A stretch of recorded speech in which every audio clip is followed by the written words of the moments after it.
Hello everyone. So in this video, we are going to see how to start with a bug bounty. So this is the first platform, that is Bucgrowd. So in this video, I'm going to teach you how you can start your journey on Bucgrowd. So basically, this is a roadmap video for hunting bugs onto this platform. So as you can see, I have opened bucgrowd.com into my web browser. You can just type bucgrowd.com into your browser also. Just navigate to the researcher portal, because researcher portal is where we are going to sign up and start hunting for bugs. So after clicking on the researcher portal, you can see this page. So just click on create account. After clicking on the create account, try to fill all the necessary details over here. So let's say username, I type baby hacker. In the email address, let me take my email address, hacker.udemy@gmail.com. In the password, let me take a password for this account. In the confirm password, let me confirm the password. And let me just hit on sign up. Perfect. So they have sent a confirmation mail. Let me check if I got a mail. Yes, I have got the mail right now. Let me just click on confirm my account. So after clicking over here, your account was successfully confirmed. Perfect. So I'm going to log in into my Bucgrowd account right now. So let me use my email address and my password to log in into this account.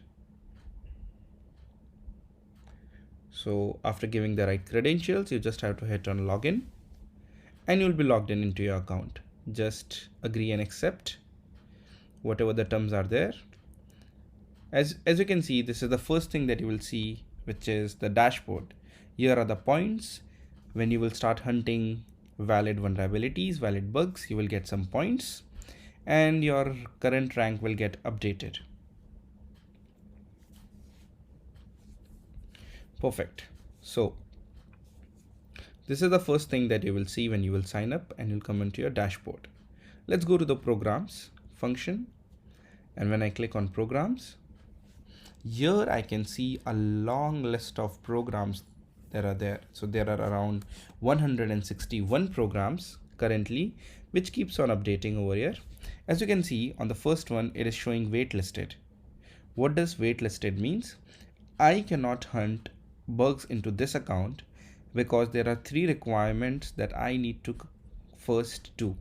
That is, I need to at least submit 3 reports. Those are valid.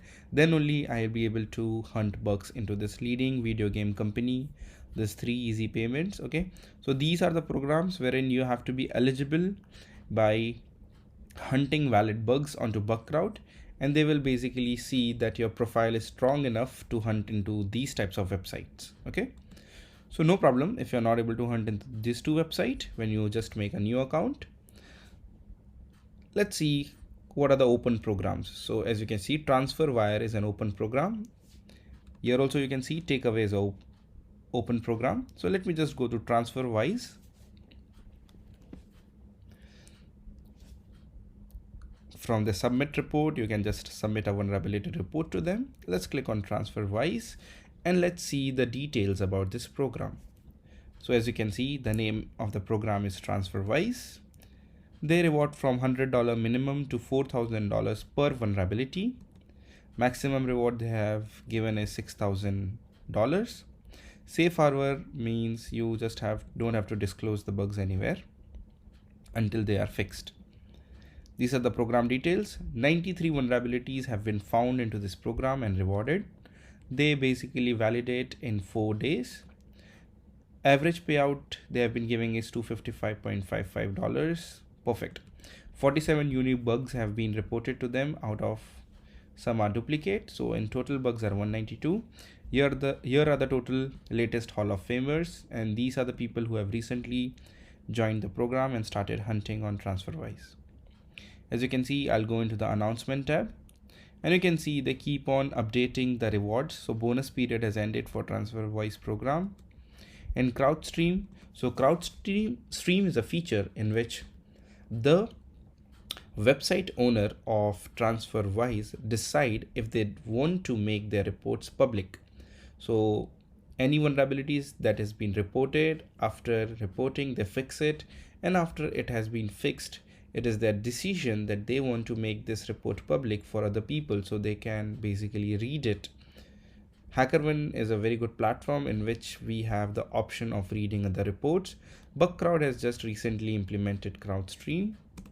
So let's just try to go there, and you can see these reports. Submission accepted, but we cannot report. Basically read any type of reports because they are not public. This is the Hall of Fame. Perfect. Let's go down. And you can see these are the rules, not important for us right now. Let's go here.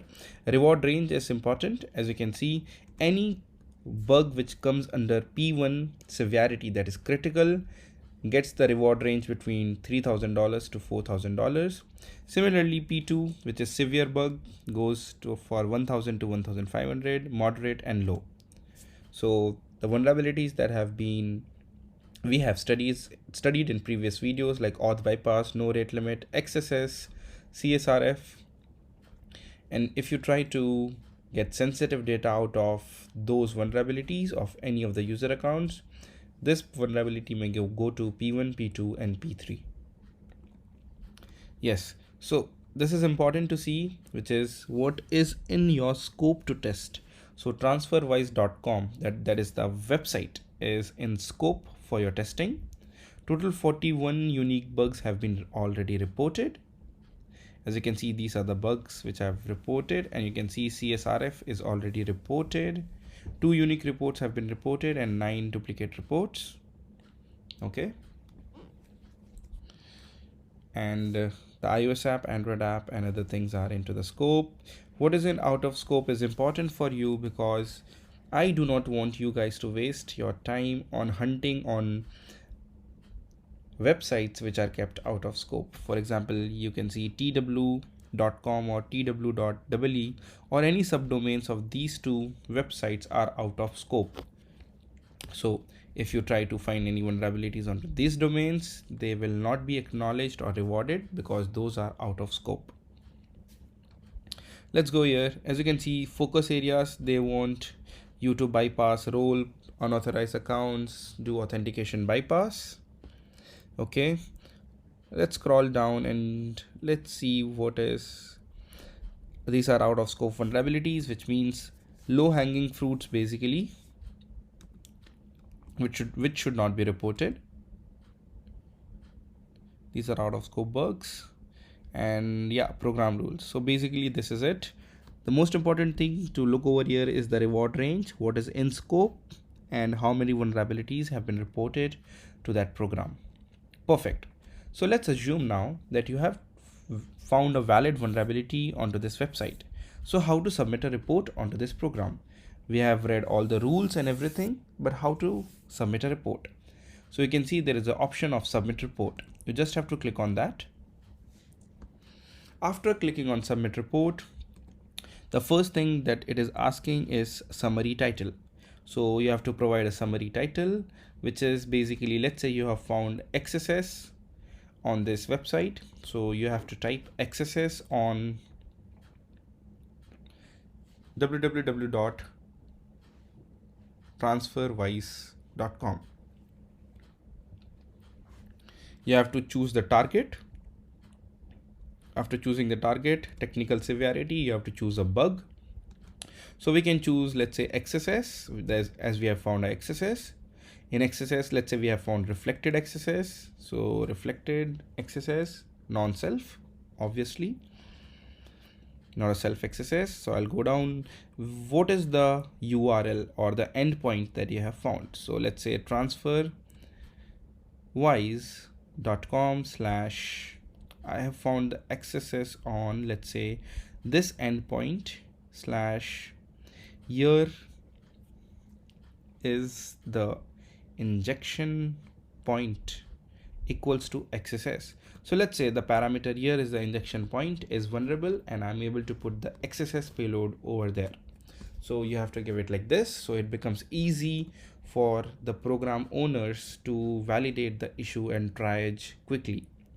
The most important thing here is the description. In the description, there should be total 4 things which are important for any report that you make. First is description. Description signifies what vulnerability you have found out. The next is steps to reproduce. So in this, you have to type what are the steps to reproduce. In that, you can type step 1, go to this URL, step 2, put this XSS payload here into the injection point. Step 3, when you will hit enter, you will be able to see that XSS executes, which confirms there is a valid vulnerability. So the next thing is proof of concept. So you have to attach a screenshot or a video. I generally believe attaching a video is more helpful in some cases, and it is a very good practice that instead of attaching screenshots, you can attach a quick POC video. And the last one is mitigations, that how to fix this. So guys, we have already seen the mitigations for each type of vulnerability into our videos. You can just try to give reference from those videos over here, that what are the fixes. And these are any additional inputs. You don't have to give anything over there. It is optional. Finally, add attachments. You can add your video or screenshot over here. I recommend attaching videos for each and every vulnerability that you found. Now the last step is just hit on this report. So herein I'm going to submit a blank report right now. Obviously this is an invalid report, but just to show you guys, I have submitted a report. After that, you have to go into your submissions tab, and you can see the vulnerability that has been reported over there. So the vulnerability is XSS on transferwires.com, and the category is P3. The vulnerability is new for now. As soon as this is accepted, it will become, as you can see, it is in pending tab. As soon as it is accepted, it will come over here, accepted 1. If it is rejected, it will go here. Obviously this is going to get rejected. It is going to go here. If it is a duplicate of any other vulnerability, it will go over here. Collaboration means if 2 people have found out this vulnerability, then it will go into the collaborations, and the bounty will be splitted between both the 2 researchers. The last thing is the invitations, wherein you get private invites to your account. If you hunt valid vulnerabilities onto this program, you get private invites. So what are private invites? We are going to discuss it. Let's first click on the submission that we have made. As you can see, this is the reference number. Reference number helps you guys a lot whenever you are stuck onto any report, or the support, or the program owner is not replying, or they are not able to understand the scenario that you have reported, or basically if there is any misunderstanding, you can just take this reference number and you can report to the support of Bucgrowd. They are pretty awesome, and they reply in a very quick time frame, and they will help you resolve your query. Cool. So as you can see, the target location is this, priority P3, the report. Okay, so I have made a blank report, obviously, on 22 April. So you can see everything from your submissions tab. So for now, what I'm going to do is I'll go to payments tab, and you can see my upcoming payments are nothing. I can set up your PayPal. This is the leaderboard, and the leaderboard, you can see top security researchers. Let's go to CrowdStream. CrowdStream is a new feature which has been implemented by Bucgrowd, where you can try to read the reports. Let's go to the invites tab, wherein you will get some private invites, what I was talking about. So basically, private invites are invites for some special programs which are not public. So a limited security researchers will be hunting on that program, which means the scope is more for you to hunt, as there are less people hunting on that program. Perfect. You can fill up your details over here for if you have done any certification, credentials, your personal details if you want to update. In the account tab, you can just update your password, your swag details, what kind of t-shirt size do you have. Let's say I put a L size. You can put your address, whatever you want to do. This is deactivate account. In the payment details, any of the payments you have, if you have, you can connect your PayPal over here. There are two options for payment on Bucgrowd. First is the PayPal and second one is the Pioneer. I prefer PayPal.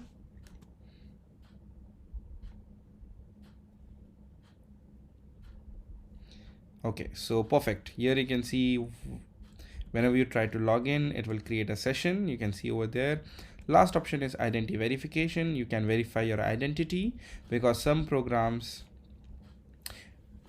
needs compulsory identity verification. So you can do that if you want to hunt for some programs. Last is the support. You can just try to contact the support if you are facing any issues onto the platform.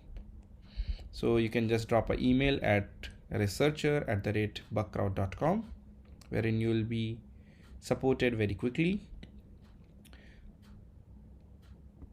Okay, so I hope you understood a lot of things over here. The last option is the dark mode, which makes your eyes little cool, so you can hunt vulnerabilities at the night time also. This white light will not reflect for you guys.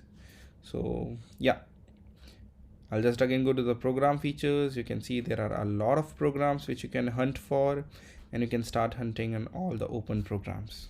So let me just try to search for TripAdvisor, as we already found a XSS into our videos. And yes, this is a program on Bucgrowd. I already reported this vulnerability on TripAdvisor and have been awarded with a bounty for this vulnerability. So no need to submit that vulnerability as it may go in duplicate. Okay, so this is how basically you do bug bounty hunting on bucgrowd.com. So this video was the roadmap for doing bug bounty hunting on Bucgrowd, wherein I tried to explain each and every functionality of Bucgrowd, how to navigate and how to submit valid reports. So I hope this video helps you guys in hunting onto this platform. Thank you.